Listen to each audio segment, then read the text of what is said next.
ব্যবসা কেন্দ্রিক বর্তমান সভ্যতাকে আত্মঘাতী উল্লেখ করে প্রধান উপদেষ্টা ডক্টর মোহাম্মদ ইউনূস মানুষ কেন্দ্রিক নতুন অর্থনীতি গড়ে তোলার আহ্বান জানিয়েছেন।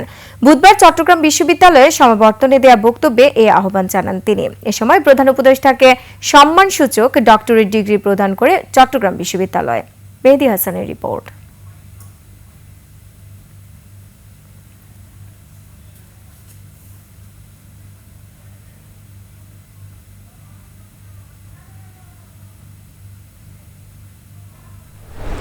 স্বাধীনতার ঠিক পরপর ১৯৭২ সালে চট্টগ্রাম বিশ্ববিদ্যালয় শিক্ষকতায় যুক্ত হয়েছিলেন ডক্টর মোহাম্মদ ইউনূস।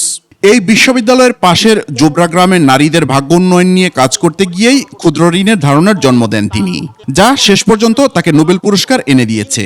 বিশ্ববিদ্যালয়টির পঞ্চম সমাবর্তনে সেই সাবেক শিক্ষককে দেয়া হলো সম্মানসূচক ডক্টরেট ডিগ্রি। ডক্টর ইউনূস বলেন, জোবরার মহিলাদের নিয়ে কাজ করতে গিয়ে তিনি বুঝতে পেরেছেন অর্থনীতির বইতে যা লেখা আছে বাস্তবতা তার চাইতে ভিন্ন।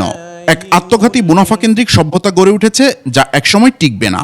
এজন্য নতুন সভ্যতা গড়ে তোলার আহ্বান তার। যে অর্থনীতি আমরা পড়াচ্ছি,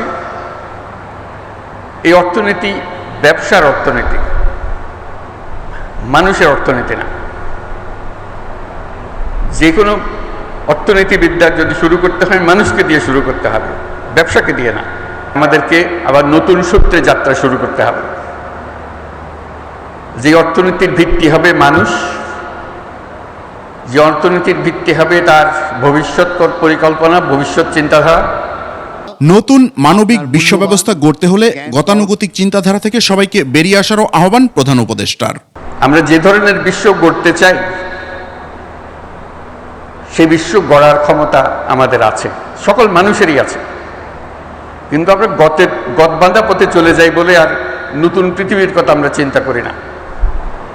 এদিকে এর আগে চট্টগ্রাম সার্কিট হাউসে আয়োজিত এক মতবিনিময় সভায় চলতি বর্ষা মৌসুমে নগরীর জলাবদ্ধতা অর্ধেকে নামিয়ে আনার নির্দেশনা দেন প্রধান উপদেষ্টা। গত বছরের যে স্ট্যাটিস্টিক্স, সেই বছর গত বছরের স্ট্যাটিস্টিক্সের থেকে এই বছরের স্ট্যাটিস্টিক্স অন্তত 50% কম হবে, তাহলে বোঝায় না কিছুটা কাজ হয়েছে। যা যত আইটেম আছে এবারে এই বছর এই জলাবদ্ধতার কারণে এই ঘটনা ঘটেছিল, গতবার এত অ্যাক্সিডেন্ট হয়েছে, এত মুখ হয়েছে, স্ট্যাটিস্টিক্স আমাদের কাছে আছে।